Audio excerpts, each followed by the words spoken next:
7 days of all access, any handicapper, every play, all for $77. Grab this special now as it expires Monday, Memorial Day at 11:59 p.m. Pacific Time. That includes MLB, the NBA playoffs, the NHL playoffs, soccer, golf, and even motor racing. Complete coverage with complete convenience as you receive an email immediately once your handicap releases a play, allowing you to get the best of the line. Just use coupon code FLAG77. Have an existing all access? We have you covered, as the 7 days will be added to the end of your current subscription. Best of all, this special is not limited to one per customer. Try as many cappers as you would like each day for only $11 per day.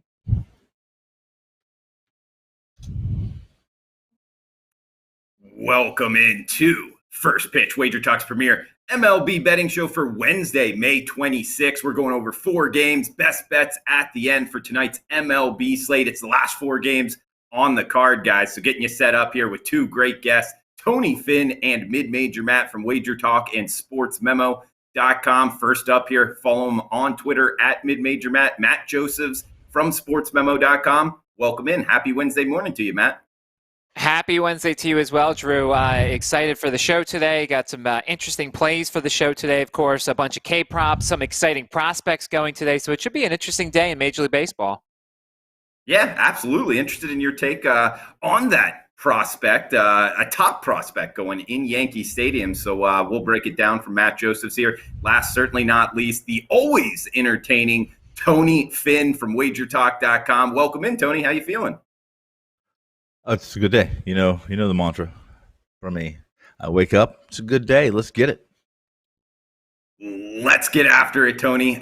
First game up here. We're talking the Atlanta Braves and the Boston Red Sox interleague matchup here. AL and NL East going at it. Drew Smyly versus Nick Pivetta. Nick Pivetta here, Tony, 28-year-old Canadian, off of his worst start of the year. But overall, great numbers. 50 strikeouts on the season, 40 in 47 innings. We're seeing the Braves getting the plus price here with Boston now minus 135 favorites, taking some money throughout the day here, Tony. 10.5 being the total in Fenway. Wind blowing out, Tony. What are you thinking here, Braves and Red Sox tonight? Well, see, Pivetta would be a guy that at this point in time is as good as he's been.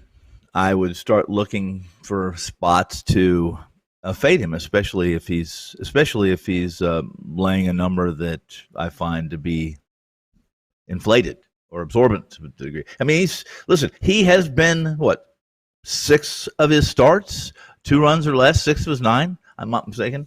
But he's been who he's been. I mean, opponents have hit less than 200 against Pivetta. He's had a favorable schedule. They've scored some runs for him. He's still the Pivetta I know him to be, and he's struggled with his command. He hasn't been as bad in May as he was in April. April was rough, and we'll just count it. We can discard May or April if you want. Much like I do in some sports, April is our first game of a playoff game. Let's just throw it out and go from there. But in this situation, Pivetta is much more trustworthy than Smyly. I would be backing Boston and their 8 or 9 games over 500 record, opposed to a Braves team that continues to be pedestrian, despite getting a great performance one night and a lackluster one the next. Boston's been more consistent, both on the staff and at the plate. So let's go with Pivetta one more time. He goes 6-0. How about that? To start the 2021 campaign. All right, Tony, liking the market move here towards the Red Sox in Fenway. Matt, Drew Smyly, last 2 starts, 12 innings, 10 hits, 4 earned runs, not bad at all. He did pitch 109 pitches last time out, but you got to keep in mind it was against the Brewers and Pirates, not exactly this Red Sox lineup. Interested in your take, though. Braves, Red Sox tonight, Matt. Well, I mean, Smiley's a guy that it's hard to trust at times. He is good the first time through the order. He's hitting 250 the first. Opponents are hitting 250 the first time through, and then it nearly goes up to 300 the second time. So it feels like once that first time you see Smiley, you start to figure things out the second time through. And then you look at Pivetta, and Pivetta has been very good. But remember, he's now going up against a Braves team that he saw as a member of the Phillies. And last year, he gave up 7 runs and 10 hits in 5-ish innings against them. Now, he's certainly changed from his Phillies time. he's become a better pitcher. But that also has to come into the equation here, is that the Braves are familiar with him. A couple of guys, if you do DFS, Freddie Freeman, 10 of 30 with a home run against him in his career. Ender Inciarte, 11 of 25. Marcell Ozuna, 3 of his 4 hits against Pivetta have been home runs. So to me, I would lean maybe to the over here. I think Boston's offense recovers after yesterday's kind of lackluster effort, and I think Atlanta puts up some runs here. I think you could see some runs, and what you may want to do is bet this thing over live after the first time through when both pitchers are really good. You'll get a reduced number, and you'll get some bullpens that are a little bit unreliable to come into play. Yeah, good point there, Matt. Both bullpens, depending what numbers you want to go off of, bottom half, especially the Braves bullpen has really struggled in both lineups. Top 10 in baseball right now. Atlanta Braves number 1 with a 160 weighted runs created plus number in the last 7 days. So maybe looking towards the over there in Fenway tonight. We got 7:40 Eastern first pitch here for the second game up as the San Diego Padres visit the Milwaukee Brewers here, Matt. We get Chris Paddock on the hill versus Lauer going for the Brewers. They're calling him up. The former first rounder out of Kent State here, talking about some action, Matt. But he's actually getting called up from AAA to make his, 4th or 5th start here into MLB. 16-2 strikeout to walk ratio for Lauer. But we'll see how he faces this Padres lineup. We're seeing the Pods minus $1.25 now. Total of 8 in Milwaukee. What are you thinking here, Padres and Brewers tonight, Matt? So I heavily debated the over for Paddock's strikeouts. It's 5.5, and we coming off of a solid effort against Seattle where he had 6, and he also faced this Milwaukee team and had 7 earlier. It's the one thing that scared me, though, is there was quite a bit. Those are the only 2 times he's gone over, and he's a guy that has been inconsistent with his stuff. Now, we saw the fastball last outing, and it looked really good, and maybe he can build off of that. He's a guy that you can get him the first time a little bit, 269 batting average the first time through, 211 the second time through. And Lauer, I feel like, is a guy that the Padres or the Brewers should just call for the Dodgers. I mean, Lauer's got good numbers against the Dodgers and not anybody else. The thing for him is he's really good the first time through the lineup, 212 the opponent batting average, 450 the second time through the order, 9 of 20 with 2 home runs. So once again, maybe you look at the Padres after that first couple innings when they get their first looks at Lauer. But the Paddock strikeout prop I considered, but I want to see more from him before I start jumping on his props. You know, Tony, the Brewers lineup has really struggled against righties here. Paddock, good fastball, good changeup, not really much else. And sometimes that has come back to haunt him. I could see him having some success here, but going back to April 20th here against the Brewers on 420, Tony, you might not remember, but they did lose 6-0, 5 innings, 5 earned runs, Tony. So Brewers had some success against them. You think they can do it again? Yeah. Here's the deal. Paddock, let's just start with this. Baseball's best starting rotations, ERA-wise, they're all in the NL West. We talk about the Dodgers. We talk about the fact that they've lost Dustin May. What we don't talk about is how good this San Diego pitching staff has really been, despite some of the disappointments. And Paddock has to be considered a little bit of a disappointment. He was a disappointment last year. If you remember coming into that COVID year, he was their number 1 last year due to a lot of injuries. In this situation, Milwaukee is, again, they're so difficult to trust offensively. They got a couple pitchers who are getting run supports. They're in 1.5, 2 runs per game range that are just nasty good right now, and they're pitching for anybody else. They're probably in the Cy Young conversation, and maybe they still are. But Lauer also, what do you do? Listen, he was great, wasn't he? First game back against LA, great numbers against the Dodgers, and he produced. Since then, been kind of up and down. He's been at the alternate site, as you mentioned, Drew. They've called him up for this, and they'd like to see him get a little more consistent and be able to go more than 3 innings. At this point in time, it's difficult for me. I would probably stay away from this game. However, I kind of like Paddock. I like San Diego, and I have a couple props on this game. I won't mention those, but as Matt mentioned, I expect Paddock to be at his best today. I think this is a good matchup for him. I'll lean to the Padres. In the Pods here in the second game up. Guys, 2 games left. We got best bets at the end. Welcome in to the live chat box here. We got Jessica in the house, Abby as well, Nathan Cantor, Abel, all of you guys. Daniel Higgins, welcome in. Let us know your thoughts on today's slate. We got mid-major Matt throwing in some gems in the chat box. So always a huge shout out to the chat box. Patrick, Jim Tepe as well.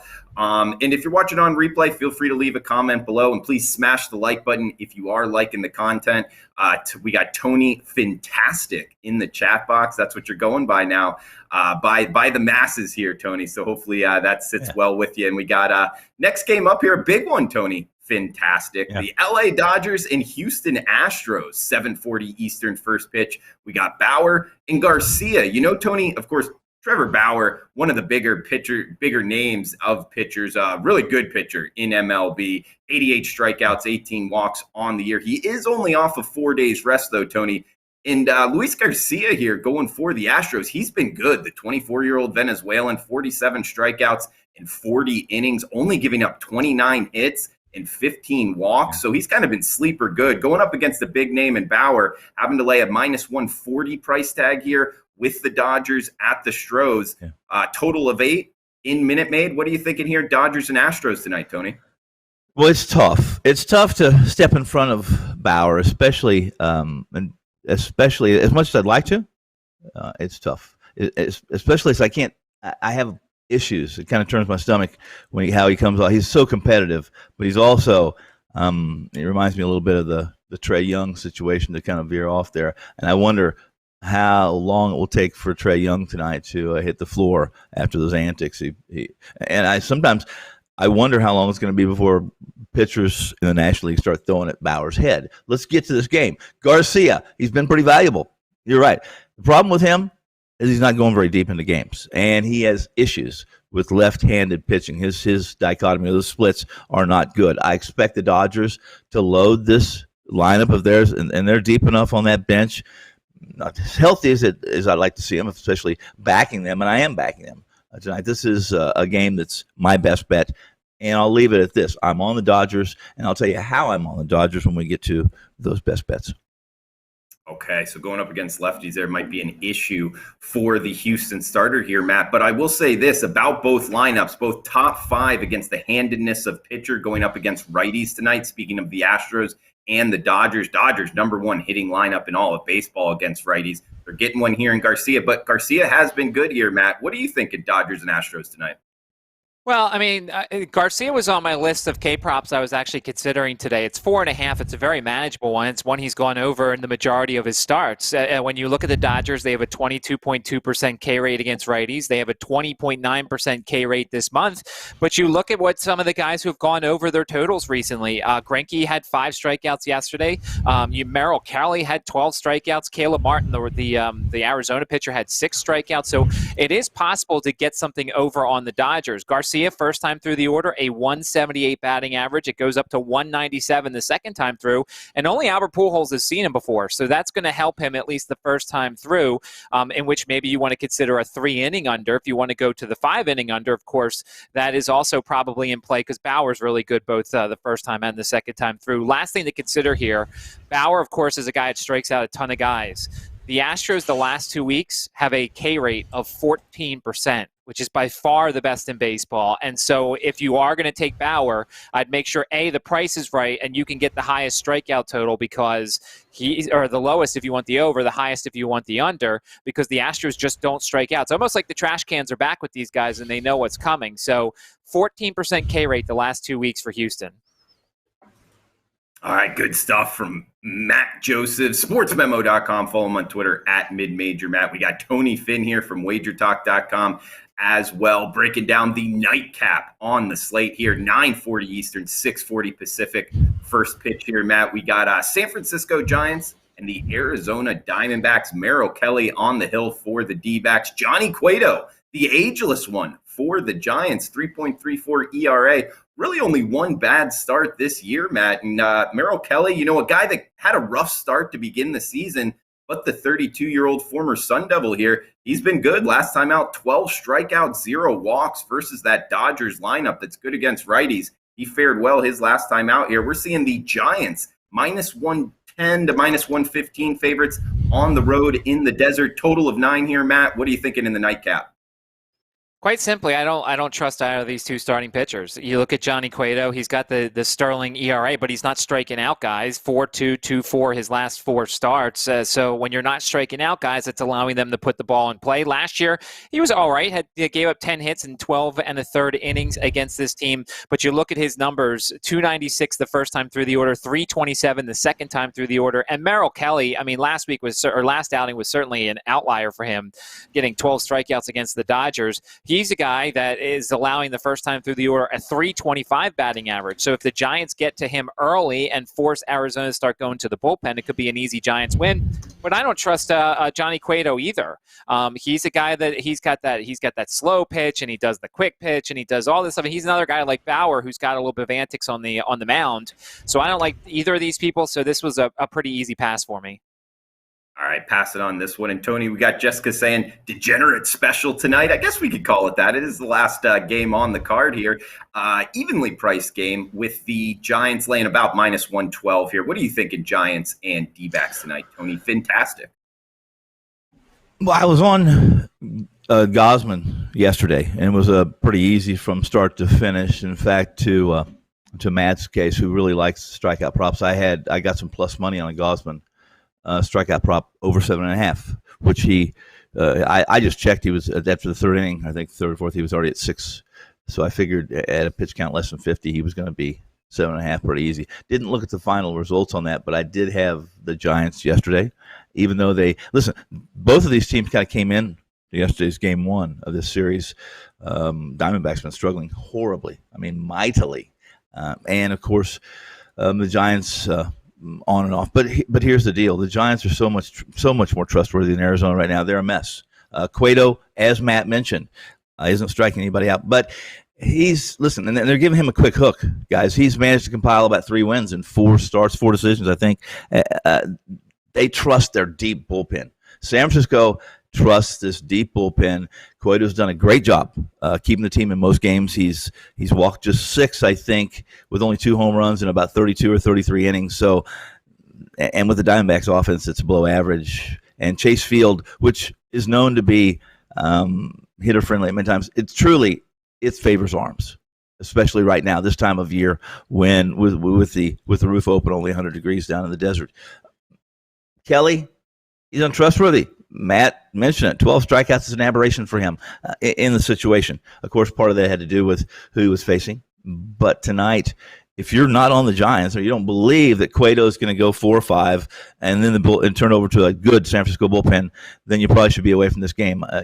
Despite the fact that you're going to have to lay a pretty penny on a guy named Johnny Cueto, which is hard to do. Go -1.5. Take the Giants on the run line over the Diamondbacks. All right, Tony Finn bringing the heat here in the degenerate special for the last game. We do have best bets on slate here, guys. But first, Tony, I want to bring up a situation Daniel is bringing up in the chat box. Bauer, the only person that has blocked him on Twitter. Bauer, a guy that has produced a lot of content out there, Tony, in terms of like podcasting and YouTubing and stuff. And I remember seeing a piece on him, and I want to give credit to the person it was with, but I can't think of it off the top of my head. Anyway, about going up against the Astros, and he was talking about the cheating scandal here in the Dodgers in the Houston game tonight, guys. It has relevance here because it's in Houston, and if you're kind of new to betting baseball, Houston was using, banging on trash cans and heck, even putting things underneath their jersey to figure out through the feed there what pitches were coming to them. So they were cheating for the last, nobody really knows, but the last couple years here. And Bauer was one of the people that was onto it, Tony. And now he's pitching here in Houston, and his numbers are actually good against the Astros because he talked about knowing that something was going on, and they were kind of, I guess you could say, manipulating what their signals were. So Houston wasn't able to kind of cheat against him as much. How much do you think that's coming into effect, not only in this game, Tony, but whenever the Houston Astros are playing, that teams wanting to get back at them? And are you using that in your handicapping with the Houston Astros this season? No. I didn't. I would have used it a little bit last year. I talked about it in the 2020 in our basically a 60-game sprint. I probably would have used it more. Maybe that's the best thing. I hate to say that a pandemic was a good thing for a team, but Houston not having to face crowds last year during that 60-game sprint, being 2 years old, and while it's still in the memories of a lot of Dodgers fans, and there's been a lot of articles written that really what Houston was doing didn't really make that big of a difference. I would probably disagree, and I wouldn't even try to step into that conversation or that dialogue. But I don't use it, Drew. I don't use it in my handicapping, and I really don't think it's a big deal. It's going to be a big deal to some guys who like FaceTime, and Bauer's one of those guys. Yeah, no, that's a good point. And guys out there, you know, if you're watching on replay or watching live, feel free to leave a comment below on YouTube, the Wager Talk YouTube. Let us know what you think of that situation, using the Houston Astros cheating scandal kind of against them maybe this year and not being able to do it. Not sure if it has really effect on any of the handicap out there, but thought it was an interesting question. Thanks for that, Daniel, in the chat box. Guys, we got best bets coming up here. Tony, let's start off with you. Sticking with this game, you leaned towards the Dodgers, actually said you were betting the Dodgers here, and going to let us know how you're doing it against the Astros here, Tony. What do you got for best bets tonight, buddy? Well, I got a lot of comments. I do the MLB power rankings at WagerTalk News every week, and I still had the Dodgers, and I have not moved them from the number one slot in the power rankings. My power rankings are a little different. There's still an end game to my power rankings. It's not how did you do last week, and I still believe that I compared this year's Dodgers to the 17 or the 2017 Dodgers, when a team went 43-7 in their first 50 games, and then we're on pace to win 117 games, and then all of a sudden you blink of an eye, they'd lost 16 of 17 games, and a 21 game lead in the West. They lose game after that 16 or 17. They lose to the Giants in the opener of a series, and all of a sudden it's only a 9-game lead. Now that's just the story, and that's just me telling the story, and that's what's the situation. A 9-game lead in September is a pretty damn good lead in Major League Baseball, but it was the story, and they ended up winning 105 games that year. This is still the second best rotation in baseball behind saying right now, if you're going to use ERAs, which I don't use, but even xFIPs. Right now, this Dodgers, they're getting a career year from a guy in the back end that has been just fantastic, Urias, and Buehler's being Buehler. Bowers was the addition. Dustin May's the guy who's dropped off, but they have lots of guys to fill in. Tony Gonsolin, David Price hadn't been great. Kershaw's still Kershaw. He's not Kershaw 7 years ago. He's still Kershaw. He still throws a nasty, nasty game. And in this situation, I thought Bauer, yes, on 4 days rest, I thought that they baked that in a little bit into the price. And I'm looking at it right now. I wanted to make sure I gave you accurate numbers on this. But last night when I made this play, I got plus 23 on -1.5 on Bauer. And as of right now, our live Wager Talk live odds board is showing me, if I can get this here, it's still showing me plus 15. Plus 20 at a couple places, -1.5 against Houston, against Garcia, and Garcia's been good. I don't know how you bake that. I think this is a great play, and it's very rare that you're going to get this kind of price on a Dodgers team against the Houston bullpen, and you're going to see the Houston bullpen tonight, guys. Garcia doesn't go deep enough. They're not letting him go deep enough, and he has struck some guys out. And as Matt mentioned, he should have some slight advantage first time through the lineup, since the Dodgers haven't seen him, with only Albert Pujols being that person. But the Dodgers have a history of a really good history, even under a guy that I'm not a big fan of, Dave Roberts, of first-time starters, where more than half of the lineup have not seen live action against that pitcher. The Dodgers right now, again, they're the best team in baseball. They're back to playing well. Everything they're doing is right. And this is Houston, as good as they've been, as well as they've played this year, and they've made me some money. After you get past Garcia, you get past some of their starters, this bullpen's been miserable, and the Dodgers will take advantage of that tonight, and they'll win by 2 or more runs. My best bet is the Dodgers and Bauer over Garcia and the Astros. He's Tony Finn. Check him out at WagerTalk.com. Matt Josephs from sportsmemo.com, on Twitter at midmajormatt. Matt, where are you going for best bets tonight, man? This is a good one. We got Toronto and the New York Yankees. This is a game I like as well, man. Interested in your take. Yeah, I'm looking at the Blue Jays plus a half a run for the first 5. And for those who are not familiar tonight, Alek Manoah is going for Toronto, and he's arguably one of the best pitching prospects in the minors right now. Of course, now he's been called up to the majors. In AAA, which is legit, 27 strikeouts and 3 walks in 18 innings. Right-handers are hitting 091. Lefties are hitting 154. So that's one of the things you like to see is as a guy that doesn't struggle with one side of the plate as opposed to the other. He also pitched in spring training, 7 innings, had 15 strikeouts. Now, we can't break down, were they all major league hitters, were they minor league hitters, but at least he's had a taste of the major leagues. And so here's a guy that's going to go up against the Yankees lineup that probably won't have LeMahieu, that has some other injuries and things, and I'm just not scared of the Yankees. And we know in the past that they have struggled with rookies, guys that they have not seen before. So I'm playing off that. On the other side, you've got Domingo Germán, who saw the Jays back in April, gave up a couple runs to him in a couple of innings, and the first time through the order, he's giving up batting average of 300. So people are finding success against Domingo Germán the first time through. The second time's a little bit different. It's not as good, but I'm hoping for some early success. Toronto's averaging 2.91 runs per first 5 innings.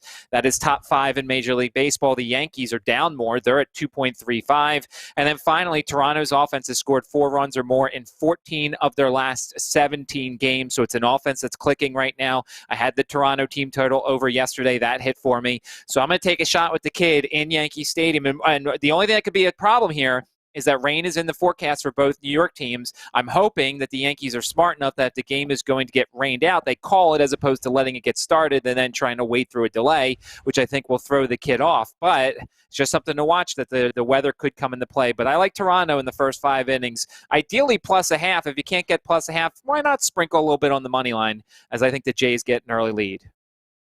I like the Jays as well, Matt. I mean, the kid's numbers over a 40% strikeout rate in the minors, something that is very, very impressive. And guys, also Matt Joseph's really good college football handicapper. You can get $200 off of his college football season right now, and it's only good till the end of May using the coupon code MATT399.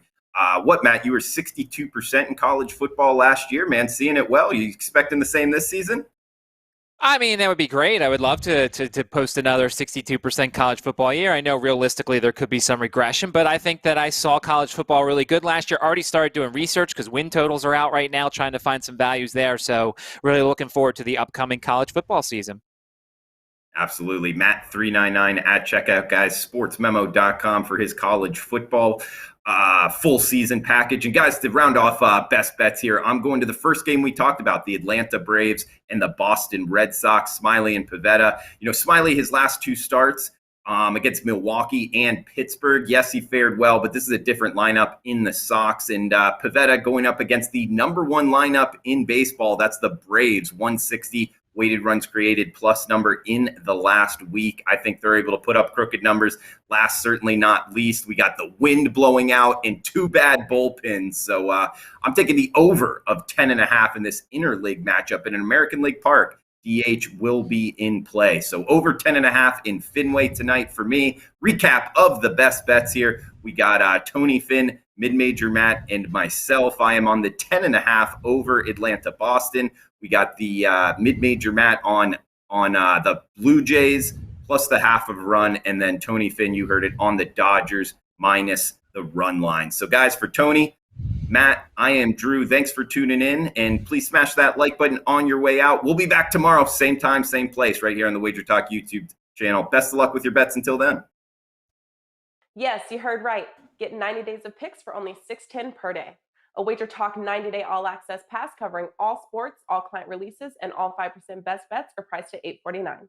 But for a limited time, you can save $300 and lock in your favorite Wager Talk handicapper for the next 3 months for only $5.49, coming out to just $6.10 per day. Have an existing all-access pass? No worries. Your 90 days will be added to your current subscription and won't kick in until your current access expires. Act fast, as this offer expires Sunday at midnight.